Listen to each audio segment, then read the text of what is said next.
The Central Club. I think it'd be good to interject Gary now, actually, really, on some of this stuff, because everything you've spoken here, have you got photos of the Smilog Woods crash site as well, the trees? Yeah, we got quite a few from when Kaz and her friends and neighbors went up there the sunrise on the day itself and the day after.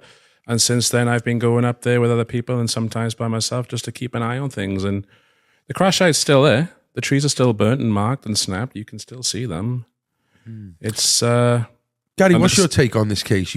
So give a little run through of your experience and what you've done with UFO, What, in general? Or this in case? general, yeah. Well, I've always had an interest in UFOs. I've had sightings ever since I was a child, and I've had some interesting experiences with the paranormal as a child also. Grew up loving shows like X-Files and paranormal stuff that was on TV, Mystical Universe, or I can't remember the names of them, but they always talked about spontaneous combustion or Bigfoot or something. And obviously Rendlesham Forest was a big thing when I was a kid, so that was a main case that obviously gripped the nation. And then you had that UFO autopsy video. So yeah, I grew up looking into it. And obviously when I got into my teenagers, I kind of went off it a bit. I was like growing up and just getting more into like normal boy things at the time. And when I was about 18, 19, I started reading and researching and learning more about it. And then after about 8 or 9 years ago, I decided I wanted to do investigations, and I started just doing local stuff on groups and Facebook and other social media sites. And then at some point this incredible military build-up had happened all across South Wales. I didn't know why. But then I found out 2 days after the event in the Merthyr Rugby Club. Do you want me to go into this? Yeah. There was an event being done by Richard D. Hall, who does the Rich Planet TV or richplanet.net series.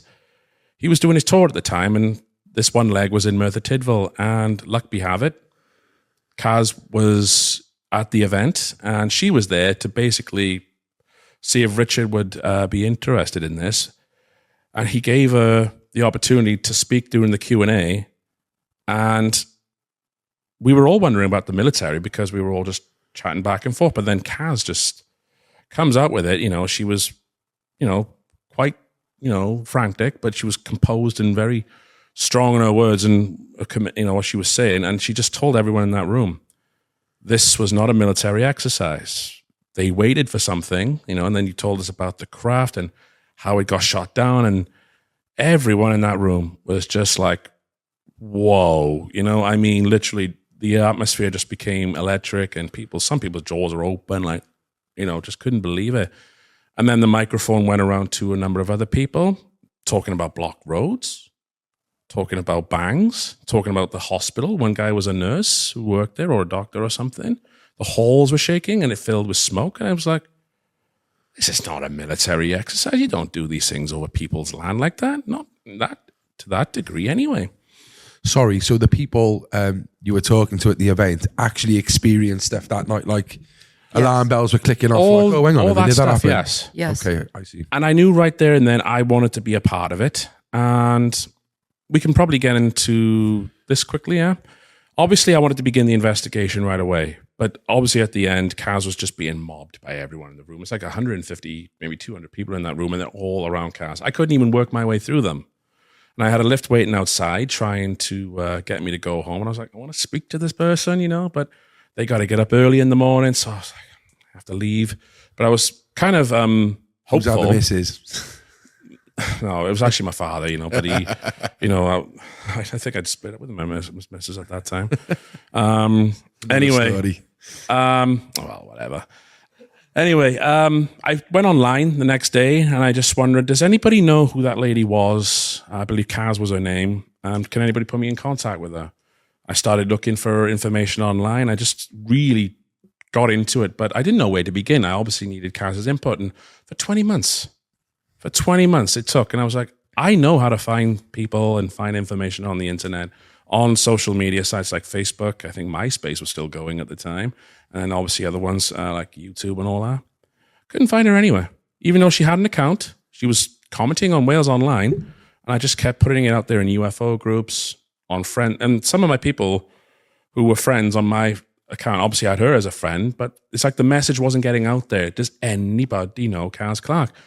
And after about 20 months, yeah, we did make contact then through the social media. And then I was like, can we meet? And yes, we did. And that's when I started to really get the information. And then once I knew where I needed to start looking, because you talked about the helicopters, you talked about these planes that were circling, you talked about how people were kept awake by it all. I knew where I had to focus the information. And one of the things, of course, is the radar returns of these planes. I found those straight away, pretty much on the same day that I heard about it. And what's that, the flight paths? The flight paths of these planes, yeah, they were circling. For one of them was ZZ418. Can we look at that now? Is that okay? Of course. Yeah? Yeah.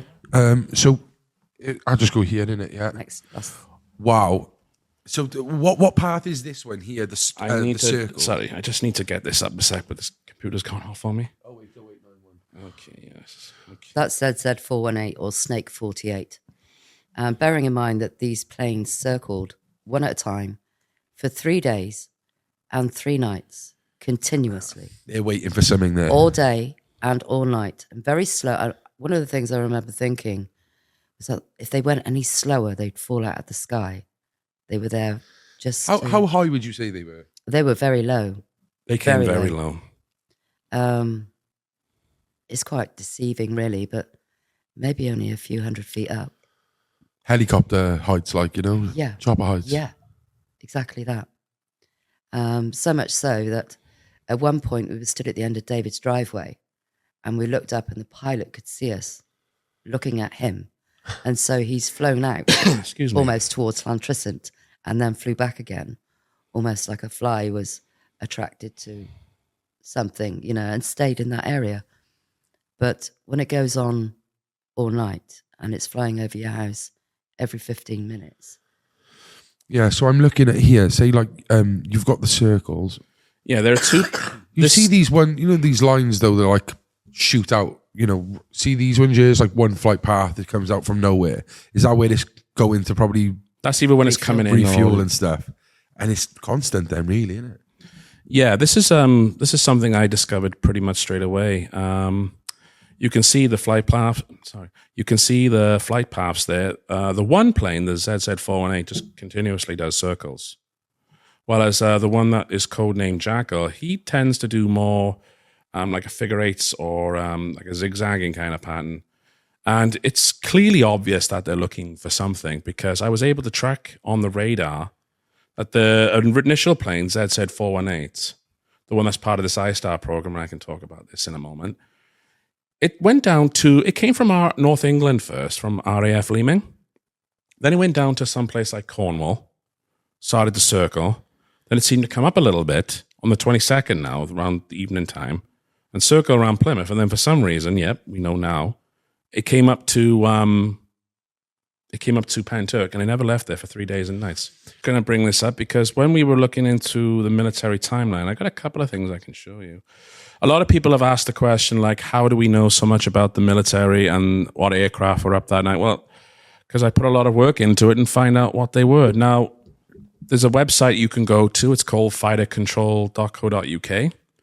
This actually mentioned on the 17th of February 2016 that there was an exercise chameleon for North England. Nothing down the south. And we've got a number of different military vehicles, which shows you the tail numbers and what aerial vehicles they belong to. That's how I got that information, because they're tracking it themselves. Do you think I might be wrong? Could it be clever if they take off from North England and then they've come to Plymouth and they've come to Wales, they could get away with saying it's an operation in North England, not in South Wales, because the radar returns see what I mean? Wouldn't suggest that. It's just amazing that the plane now that I'm mentioning, and ISTAR stands for Intelligence, Surveillance, Target Acquisition, and Reconnaissance. Now, I only found this out when I started putting the E3 Sentry and the Beechcraft together. I didn't even know anything about this, right? And as Kaz has said, the plane in question, the ZZ418, is so top secret. There's only a couple of things I've learned about it. It's got a FLIR system, which is a forward-looking infrared, but it's got this other radar on there that seems to be able to take high images or like high sensory images of what's actually down beneath and turn it into some sort of 3D map. Now, it's interesting, right, that why would you need an E3 Sentry and something as sophisticated as this when you're searching in two areas where you know UFO activity is actually happening, both in Merthyr and in Smilog Woods? Now, this is something I want to bring up to your attention. There was a person who was a patient of the Royal Glamorgan Hospital. Now, I spoke to the daughter, right? Her father was a former RAF man. And she told me that he heard gunfire, lots of low-flying helicopters and things. He knew what to listen for, but he heard gunfire, and then he heard like a lot of commotion, and then all of a sudden, as Kaz has said, an almighty explosion that shook his hospital bed. And then, a couple of seconds later, there was another kind of impact, right? Which basically, you could hear it in the distance. And then you get that smoke, right? Now, there's another person whose name is Matt. I've got his statement here. I actually spoke with him, if only briefly. He confirmed, right? He thought that a tanker or something had blown up outside, or maybe somewhere up in the Lantriston Common industrial area. And right away, all that area was closed off. No one could get in or out of there. The roads practically were sealed. No one could get in or out of the entrances. They just focused on that area and stayed there for hours on end. One of the Apaches had to make a run to Cardiff International Airport because it had a generator failure and its cockpit was on fire. This is just 13 minutes after this whole thing has happened. Now, how do I know this has happened? There is a record of the seismic signal. When me and Kaz were really starting to get into this, I thought, well, I'm going to put an FOI into the British Geological Survey people. I said, do you have any read-ins for that week, starting from the Monday, which is like the 22nd, I believe. But anyway, up until the 26th. So I went through them all. And as I'm looking through the night, there it is at 4:21 on I can't remember the name of it, Monmouthshire, I think it was, 40 miles away northeast direction. And it's reading a signal right there. Now, I don't know what to make of it at first, but it's coinciding with all the eyewitness accounts and people who are writing online. I said to them, well, could you tell me what this signal is? He said, well, the only thing that it could be is it has to be man-made. Now, what was up that night being active? The military. And we know they fired on something because, the witnesses that we have, one witness, as actually saw what had crashed. We've got witnesses who talk about hearing loud explosions, but we got two other witnesses, and maybe we can get into this if we like. One of them's named Jacob Coleman. Yeah. The other one's name is Mark Morris. Now, these two have gone public. They're on our page, Merthyr incident page. Mark Morris talks about how he saw like two red, two green orbs, and they were sort of like, if I can only describe their movements, they're like this. Whoop, all right, just for the camera here. They're like this, right? They're like two red, two green in a sort of pattern. They're moving like this. And they're shining like this beam of light, like a spotlight, if you will, like a search beam or something. And they're intermingling like this, like water, like lights on water. I can't really describe how he saw it, but it's most unusual. And they're not making any noise. And he was so sure that a planer maybe had crashed. He actually phoned the police, and we're hopefully maybe going to get the transcript of that in the future. But Jacob Coleman, who recently came forward, spoke with me and Kaz, we got his interview. He said he saw two Apaches standing off with one of the green objects. And for about 15, say 20 seconds, I had a real good view of what was going on with the Apaches. This is the view that I remember seeing. I had about 20 seconds. There was like a green light, quite big. It wasn't flashing. It wasn't falling down the sky. It was stationary in the sky, and it was simmering. It was like a power source. That's what it looked like. I've never ever seen anything like it in my entire life in the sky. Never, nothing. It wasn't a drone, like I said. Nothing like that. To the right of it, say here, there was Apache, or attack helicopter, definitely attack helicopter. It was armed, it was big. And there was another one just by here. So it was like a Mexican standoff, 2 versus 1. And I can remember thinking to myself this is what we're driving past. So I'm like, I thought, if that moves at any speed, I'll know that it's not from this earth. And it felt like it was me and the 2 Apaches were waiting for it to do something. A light that he can't describe, like he's never seen before, and it's in a standoff with 2 Apaches. Where do you think the third one is? He's already landed up on Cardiff International Airport. And then we have David, the witness, who is also another primary witness, so hopefully one day we'll at least get something on audio or camera with him. He's a bit standoffish, is he, David? David has some very serious and personal reasons why he's not come forward. He has a particularly narcissistic ex, and would cause an awful lot of problems. Well, as well, there's something that I want to state. I know we're not going to get into names of other things that have happened. Just don't want to give airtime to people like that, and I understand. But you're not a good witness in people's eyes, but David's a good witness. Oh, yeah. Well, it would make sense if he don't talk. Well, I mean, I was just going to say, he saw the 2 Apaches following a Chinook helicopter, and I've got that from the South Wales Aviation Group's own timeline. Tail numbers again. One Chinook had to take off from St. Athens and went all the way back to Lantrisant and did about 3 sorties, like 3 different trips back and forth. Who do you think shot it down? The Apaches? I have to say the Apache shot it down, yeah, because what we also have is that we got people who said one of the Apaches, or sometimes they were hovering so low, this guy was looking out his window and could probably wave to the thing. Yeah, you said trees were being chopped down and stuff. Yeah. Well, this is the thing. I mean, I want to talk about. I've got it on the slides here, but I can tell you off by heart what this person said. Yeah, his name's Oscar Green. He's an avid mountain bike rider because up in Smilog they've got about these mountain bike trails that people can ride down. Pallet land, I think sometimes they call it. Now, this person, right, Oscar Green, he was up there on he was up there before the 26th, and where this area is where the impact site is, right, there's a pallet ramp there. There was, I should say. And he goes there up on the 26th, 28th-ish, he gave me that day, and he said the ramp had been smashed to pieces.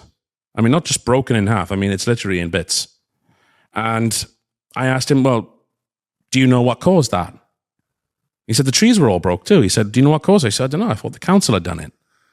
But what's interesting is when I was looking for videos of somebody who may have been riding that trail, because there's a trail right next to it. You know how it is, isn't it? Some people like to GoPro and the GoPro helmets, and they like to videotape themselves, or even people might use drones to watch them coming down. I found a video close just 5 days before. What do you think I see? The trees are all standing. They're perfectly fine. So that's visual evidence and confirmation from a witness and a video right there. And then we've got Kaz and her neighbors and friends all going up there on the 26th and the 27th. You can see the fresh broken trees. Got pictures of the whole thing. And we've got a witness now, as you say, who was there with his friend, saw exactly what crashed. So people are coming out and still. We've got the explosions, the seismic signals.